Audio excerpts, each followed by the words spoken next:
us bring Filipinos back to one another in service of our country, facing the crisis and the challenges of the future together. Join me in this noblest of causes and we will succeed. Sama-sama tayo babangon ulit.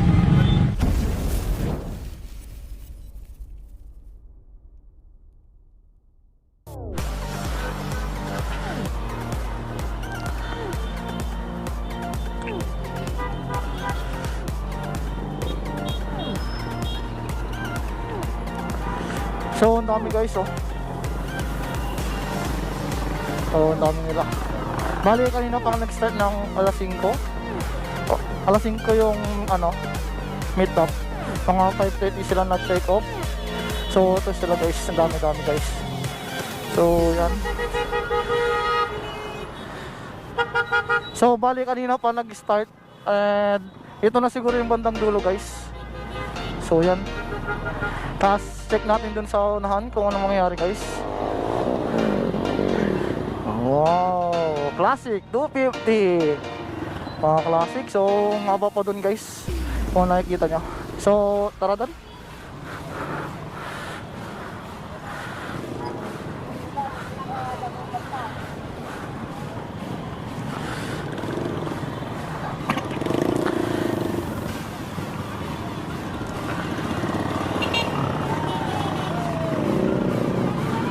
So, sobrang haba guys.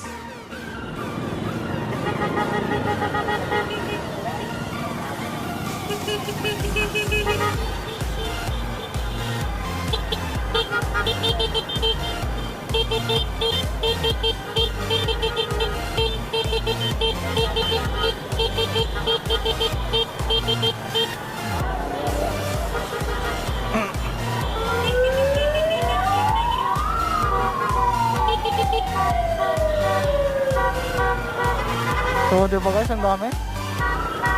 So, padami pa yan guys. Bali, hindi ako nakapag-out ng maga sa work. Gawin tayong duty, pero hindi pa rin tayo magpapahuli sa mga ganitong event guys.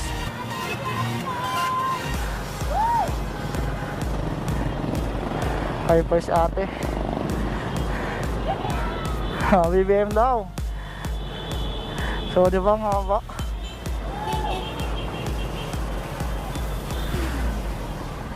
So, kung nakikita yun guys, haba nyan. Bali, mga 30 or 45 minutes na. So, bali nasa bandang dulo tayo guys. Dahil kaninang madaling araw nag-start to guys.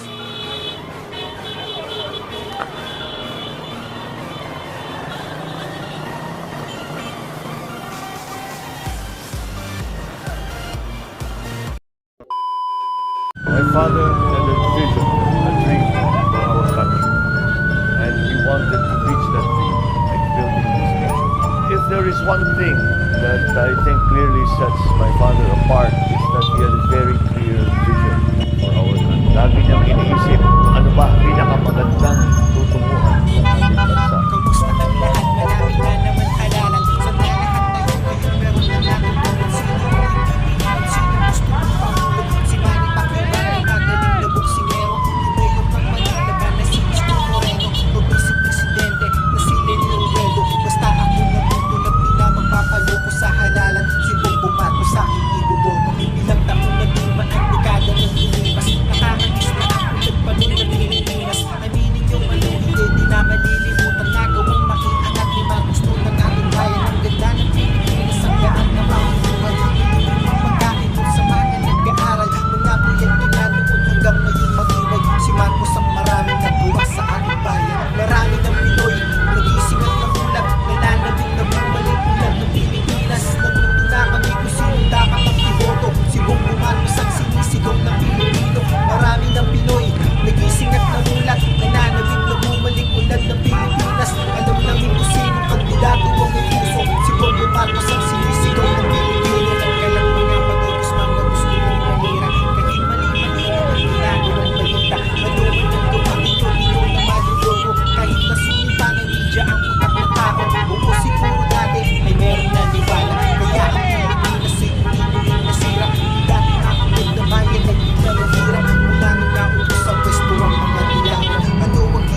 na pagbabago, ika'y aming hiling na di pa natutupad.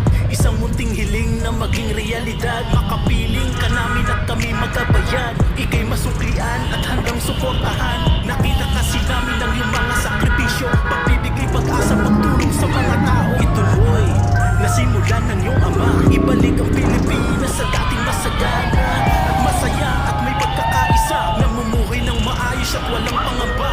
Basta nandito lang kami sa iyong likod. Handa ka samahan sa laban mo ng malugod. Bongbong Marcos, ikaw ang presidente ko. Bongbong Marcos, ikaw ang presidente ko. Bongbong Marcos, ikaw ang presidente ko. Ang karapat, dapat naman uko. Ang isisigaw ng bayan, kay Bongbong Marcos tayo. Meron bang manapak ng iyong pagkatao? Siraan ka man at gumawa ng kwento-kwento. Hindi kami basta-basta maniniwala. Hindi magpapabilog sa mga mandaraya. Suportado ka namin hanggang sa huli. Ituloy mo lang ang laban, nandito lang kami. Bongbong Marcos, yan ang aming presidente. Ang dapat mahalal na susunod na presidente. Meron bang manapak ng iyong pagkatao? Siraan ka man at gumawa ng kwento-kwento.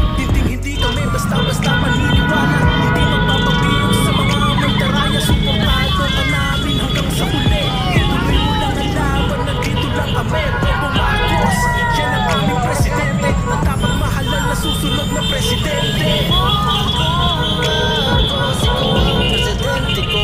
Bongbong Marcos, ikaw ang presidente ko. Bongbong Marcos, ikaw ang presidente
Lalabas pare-parehas na balita. Di isa lang ang balak, mga gusto lang manira.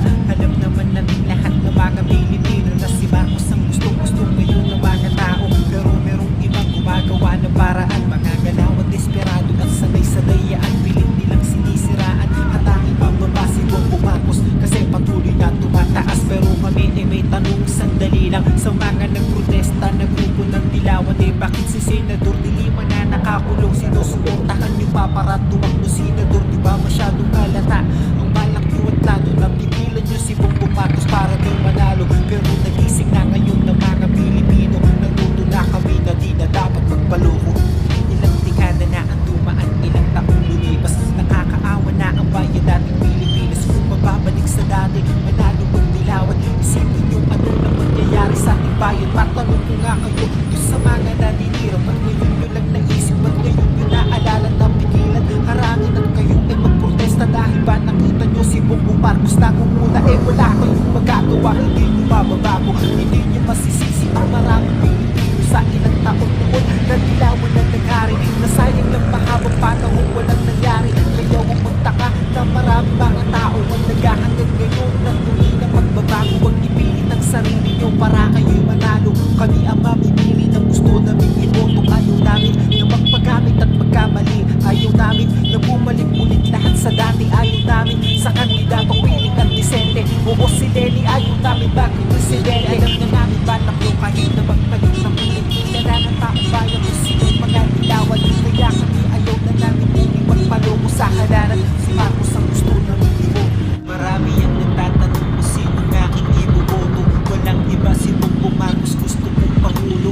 Alam mo ba kung bakit? Marami dahilan, marami kang dapat malaman na hindi mo pa alam. Napapasin mo ba sa TV? Puro lamang paninira ang nilalabas ng media ay naging maling balita. Kaya nalaso ng ibang utak ng mga tao. Sa Pilipinas naninirig ka pa Pilipino. Di nila pinapakita kung anong katotohanan. Magaganda na nagawa ni Marcos sa ating bayan. Kailan man di naging patas, hindi naging parehas. Ang media ay pumapaburla sa mga Dilawan. Pero salamat at nalaman na ng mga tao kung ano ang totoo. Namulat na ang Pilipino. Natuto na kami kung sino dapat ang iboto. Si Bongbong Marcos ang karapat dapat ng pangulo. Ako ay Pilipino. Hangat ko sa ating bayan ay tunay na pagbabago. Ramdam mo ba ang tunay na may puso? Si Bongbong Marcos ang sinisigaw na Pilipino. Ramdam mo ba, naririnig mo ba na sa aming mga puso nananabik ng bago ng maraming Pilipino? Manubalik ang ganda ng bayan natin sinilangan. Makabangon kung mga tanong nila ng Pilipinas. Ito na tao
Ako ay Pilipino. Tulad ko sa ating bayan ay napagbabago. Alam mo ba? Tunay na may puso. Si Bongbong Marcos ang sigaw ng Pilipino. Ako ay Pilipino. Hangat ko sa ating bayan ay napagbabago. Hindi natin ang karapat-dapat na iboto para sa ating bayan.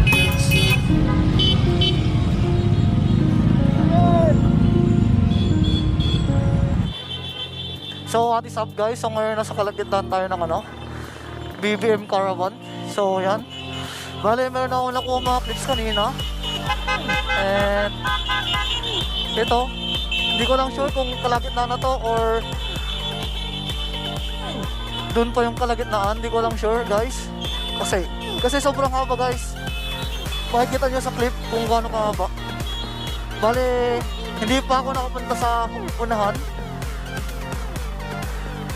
Hindi pa ako nakapunta sa harap guys kanina. Tapos nag-start ulit ako mag-video. Tapos hanggang dito. Sobrang dami guys. Hindi ko lang sure kung ilan to lahat guys. Kasi buong Pangasinan to. Lahat ng distrito, bayan, nagsama-sama guys para supportahan si Bongbong Marcos guys. So tara guys, sama tayo sa kanila. So yun, sama tayo sa kanila guys. And video natin ulit. Kasi tinanggal ko kanina yung yung dito sa may helmet. Nakalagay lang siya sa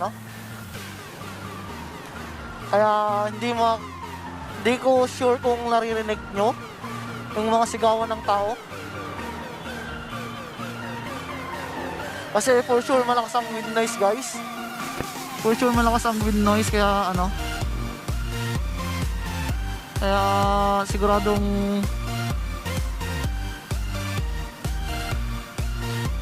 hindi madidinig masyado yung tao. So maraming salamat sa mga marshal dito sa lahat ng bayan na madaanan.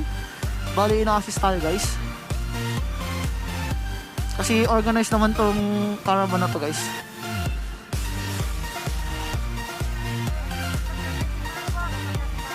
Sige pa. So bawal daw bumusina dito kasi syempre nga respeto sa simbahan.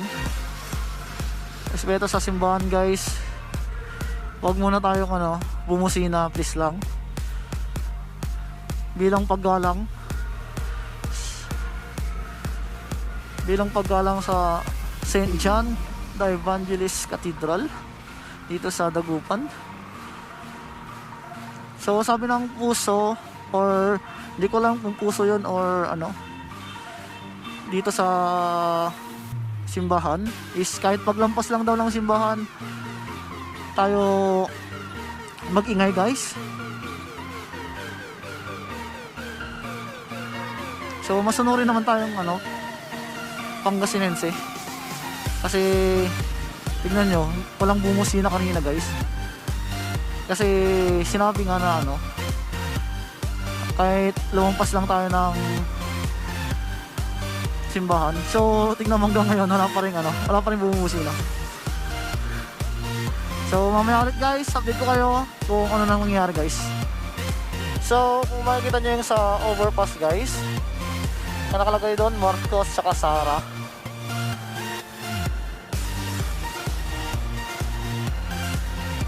So talagang suportado dito sa Pangasinan si Bongbong. Tignan mo, may mga pulang ribbon pa.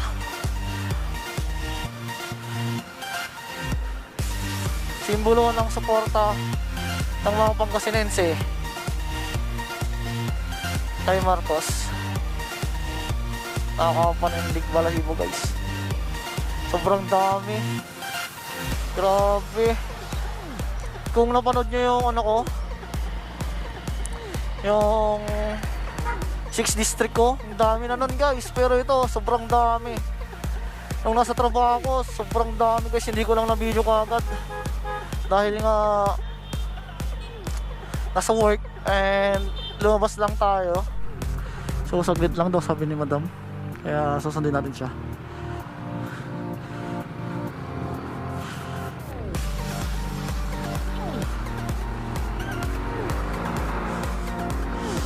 Oh, banking.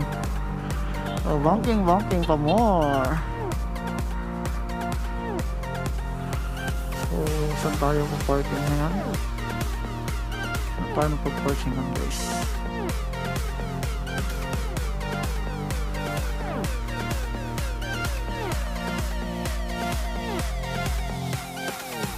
Pwede yung pumark. Saan tayo dito ng pag-parking ngayon?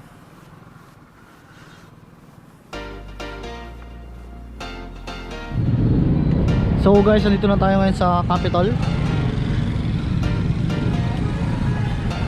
ng Pangasinan. So kung nakikita dito guys, sobrang dami na dyan guys. Tapos paparating pa lang yung iba. Ito sila guys. Ito kasi nyo guys. So ito sila guys. Pinakulay na tabag. Yan.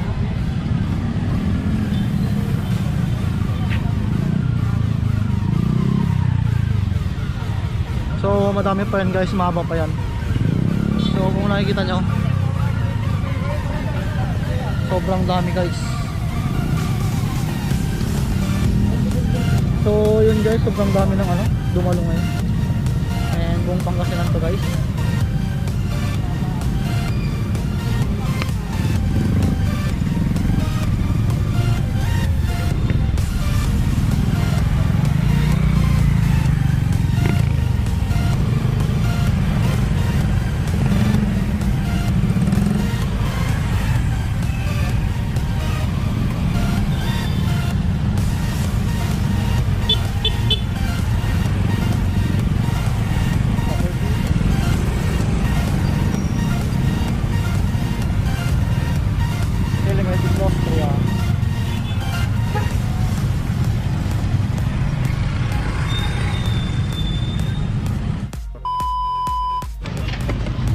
So kain muna tayo dito sa guys, Kuya Cubs Food House.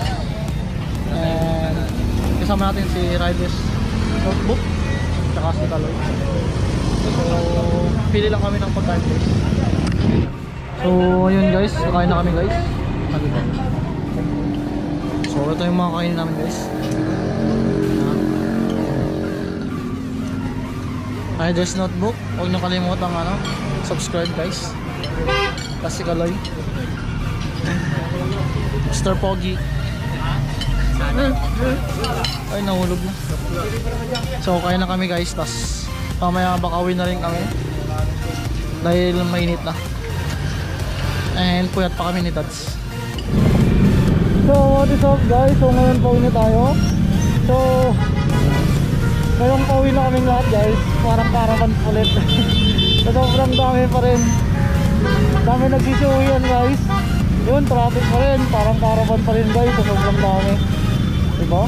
Ngayon pa rin papunta. So ito, sobrang dami lahat. Kaya mga naka-red kasama sa caravan nila guys. Diba? Sobrang dami na pati sa likod nakikita nyo sa side mirror guys. Sobrang dami guys. Collection of tracks based on the music you love. Listen for hours and So lagi natin tatandaan premium. What are you waiting for? Join Premium So lagi today. natin tatandaan guys na ride safe always. And lagi tayong magdasal guys sa bawat biyahe natin. Hindi lang yung ating sarili nating pagdasal, kundi lahat ng motorista, gahero, para safe tayong lahat guys.